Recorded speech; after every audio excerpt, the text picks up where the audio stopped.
नमस्कार। मैं हूं संजीव श्रीवास्तव। आप देख रहे हैं 4 PM न्यूज नेटवर्क। गोदी मीडिया की झूठी खबरों, गोदी मीडिया की नफरत भरी खबरों और गोदी मीडिया के फेक नैरेटिव लोग अब इससे आगे जाने लगे हैं। और खासकर जो भक्त हैं, अंधभक्त हैं, उनमें भी बहुत से ऐसे लोग हैं जो अब न केवल चिढ़ रहे हैं बल्कि खुलकर रिएक्शन भी अपने अपने दे रहे हैं। और इसे लेकर बार बार बहुत सारे प्रमाण सामने आते हैं। अभी हमने देखा जब वो कश्मीर के पहलगाम में घटनाक्रम हुआ, जब नरसंहार हुआ निर्दोष पर्यटकों का, और उसके बाद जिस तरीके से गोदी मीडिया ने वहां पहुंचकर एक नैरेटिव बनाने की कोशिश की, तो कैसे लोगों का रिएक्शन हुआ और उनका गुस्सा भी फूटते हुए हमने देखा।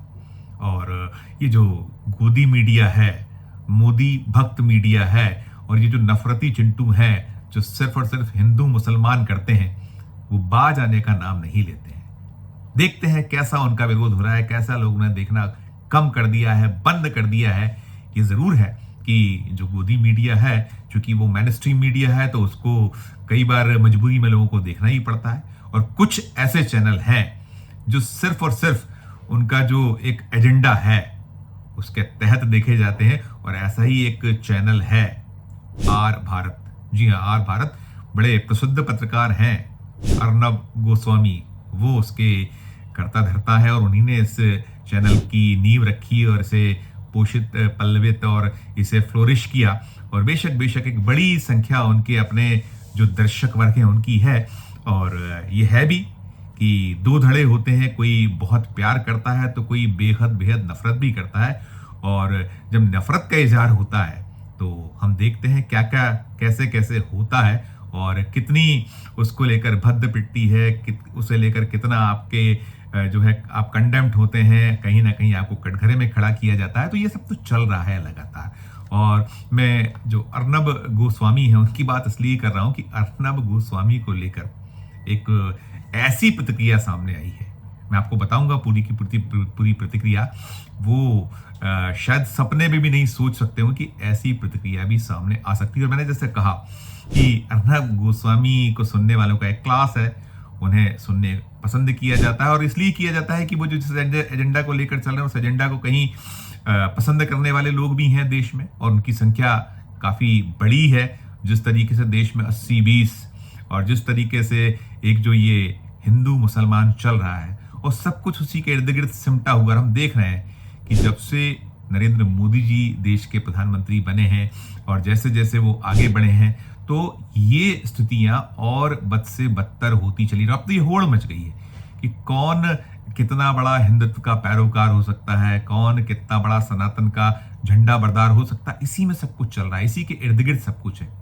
अभी जब पहलगाम की जो मैंने जो घटना का जिक्र किया, उस घटना के बाद क्या कुछ प्रयास हुए, देश ने रिजेक्ट किया, तो ये सब तो चल रहा है। और जिस मैं मसले की बात करने जा रहा हूं, एक बहुत बहुत ऐसे अफसर हैं, रिटायर्ड अफसर, मध्य प्रदेश के जनसंपर्क महकमे से रिटायर हुए हैं, और नाम है लाजपत आहूजा साहब। और वे बहुत संजीदा अधिकारी हैं। उनकी अपनी एक जबरदस्त जो पूरी सेवा काल रहा है, वो जनसंपर्क महकमे में मध्य प्रदेश का जो जनसंपर्क विभाग है, जनसंपर्क संचालनालय है, उसके डायरेक्टर पद से रिटायर हुए।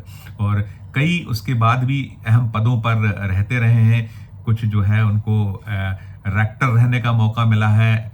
माखनलाल जो चतुर्वेदी पत्रकारिता विश्वविद्यालय है, राष्ट्रीय पत्रकारिता विश्वविद्यालय, उसके रेक्टर रहे हैं, और कई जिम्मेदारियां उनके पास रही। और वो संघनिष्ठ अफसर के तौर पर कहीं उनकी पहचान की जाती है। वो हालांकि बिल्कुल उन्हें ये ठीक है कि उनके ऊपर ये एक छाप है, लेकिन कार्यों में बहुत ऐसा परिलक्षित नहीं होता दिखा है। हम लोगों ने उनसे बहुत लंबे वक्त तक हमारा उनसे नाता रहा, चूंकि हम जर्नलिस्ट हैं, मध्य प्रदेश से हैं, और बड़े स्नेहशील, बड़े जबरदस्त पढ़ने लिखने वाले, और एक ऐसे अधिकारी रहे वो कि पूरे दौर में उनकी जो कार्य करने का जो तरीका था उसकी सराहना होती रही।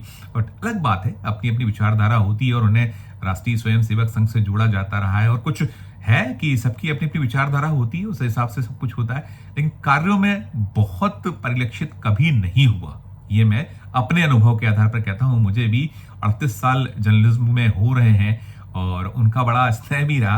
अभी जब ये मैं बात कर रहा हूँ तो बात सिर्फ इसलिए कर रहा हूँ कि लाजपत आहूजा साहब ने आज एक एक्स, जिसे हम ट्वीट कहा करते थे, वो किया है। और वो जो एक्स है, उनका एक्स, बहुत उसमें कुछ जो बातें लिखी हैं वो काबिले गौर हैं और वो अर्नब गोस्वामी या उनका जो आर भारत चैनल है उससे जुड़ती हैं।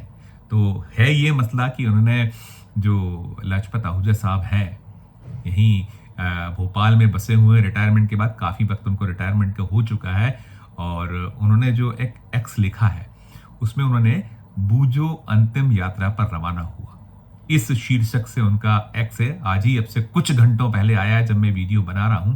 और ये जो बूजो है, बूजो उनका बेहद बेहद प्रिय डॉग था और एक परिवार के सदस्य की तरह था, और हम बरसों से उनके पास देख रहे थे। उसने पूरी अपनी आयु सीमा की और आयु सीमा पूर्ण करने के बाद वो चला गया। तो वो उन्होंने लिखा है आज इस बारे में, उसमें है कि रात 1 बज रहा है, थोड़ी देर पहले बूजो, हमारा डॉग, हमारे परिवार का सदस्य, अपनी अंतिम यात्रा पर रवाना हुआ है।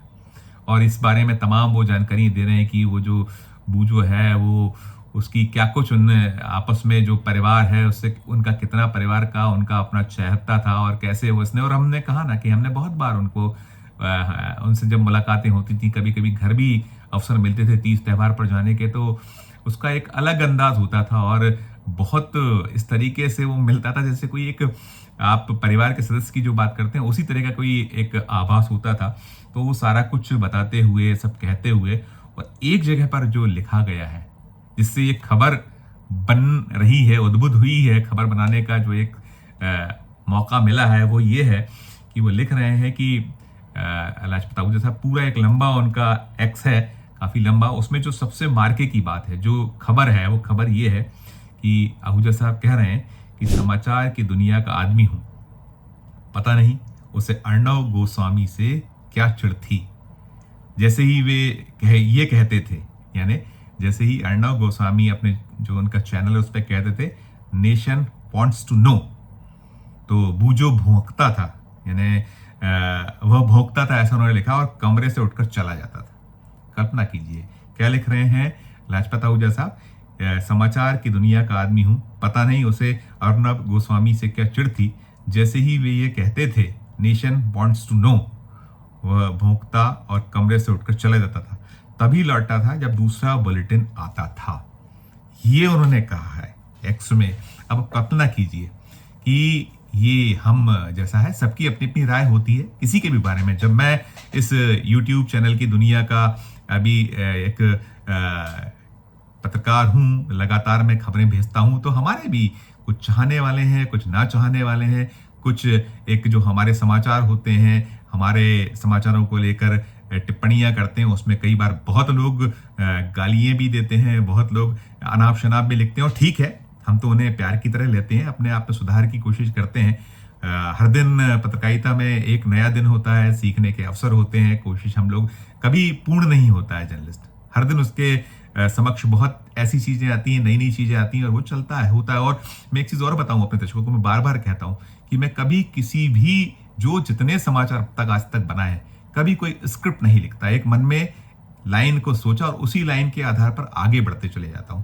तो कई बार होता है कि कुछ फंबल्स हो जाते हैं, कई बार जो आप सिलसिला होता है, वो फ्लो होता है, उस फ्लो में कुछ चीजें यहाँ वहाँ छुटपुट होती हैं। आमतौर पर बहुत हम कोशिश करते हैं, और हम भी हाड़ मास के पुतले हैं, गलतियां हो सकती हैं, होती हैं, और हम तो सदा सदा कहते हैं कि हम तो निष्पक्ष हैं, हमारा किसी से ना कोई प्रेम है, ना कोई पूर्वाग्रह है, एक निष्पक्षता के आधार पर अपनी बातें रखते हैं, आगे बढ़ाते हैं, जो हम समाज में देखते हैं, जो लगता है कि नहीं ये सचमुच आप दर्शकों तक पहुंचाने के लिए खबर है, इसे पहुंचाना ही चाहिए, बार बार कोशिश होती है। और हमारा तो वैसे भी टैगलाइन है जित सच की, और हम इसको लेकर हमारा जो चैनल है, हमारे जो संपादक हैं संजय शर्मा, आप उन्हें देखते हैं रोज, आप उन्हें, आज जो उनमें झील है, हम बरसों से वो जर्नलिज्म कर रहे हैं, और आप वो उसी अंदाज में पेश आते हैं। और अभी जब कुछ जो कुछ हमारे साथ हुआ तो उसको भी देखा, कैसे सामना किया, और अंत में हमें सफलता मिली। और जो वो कहते हैं हमारे संपादक संजय शर्मा साहब कि हम भी, यदि कहीं कोई त्रुटि हो, गलती हो, तो सुधारने का अवसर होता है, हम कोशिश करते हैं। हमारा किसी के ठेस पहुंचाने या किसी को अनावश्यक टारगेट करने का कोई मंतव्य ही नहीं होता है। और वो बार बार कहते हैं कि सरकार जो बताए वो खबर नहीं है, सरकार जो छुपाए वो खबर है। तो यही सब है, इसी के इर्द गिर्द समाचार की पूरी दुनिया है, समाचार जो जगत है। और हम देख रहे हैं कि अब कैसे विश्वास टूटा है लोगों का। ये गोदी मीडिया, जो मेन स्ट्रीम मीडिया, कहाँ क्या हो गया। अब तो ये भी देखने को मिल रहा है, दूरदर्शन जो भारत की सरकार का एक प्रमुख माध्यम है, संचार का माध्यम है, सूचना का माध्यम है, वो क्या हो गया है, क्या बातें होने लगी हैं। बहुत हमने देखा है, याद कीजिए सलमा सुल्तान और कौन कौन उस दौर में समाचार वाचिकाएं होते थे, आज तक हम उन्हें याद करते हैं। उनके समाचार पढ़ने का तरीका, बहुत सादगी, सब तरीके से प्रस्तुति होती। लेकिन अब क्या हो रहा है, दूरदर्शन जैसा जो एक जिससे उम्मीद की जाती है कि सही खबरें पहुंचाए, निष्पक्ष रहे, लेकिन वहां भी सब कुछ हो रहा है। तो ये एक जो क्षरण है, संवैधानिक संस्थाओं का क्षरण हुआ है।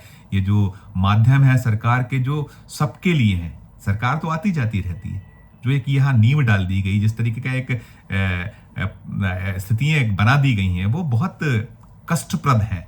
और यही है वजह कि जो हो रहा है उसके चलते जो सारी चीजें कहीं ना कहीं शक की निगाह से देखी जाने लगी हैं। तो ये जो खबर आपने सुन ली कि वो जो कह रहे थे कि जो उनका बूजो, आहूजा साहब का जो डॉग, वो भी जो जब अर्णव गोस्वामी कहते थे कि नेशन वांट्स टू नो, तो भौंकता और कमरे से बाहर उठकर चला जाता था और तब लौटता था जब दूसरा बुलेटिन आता था।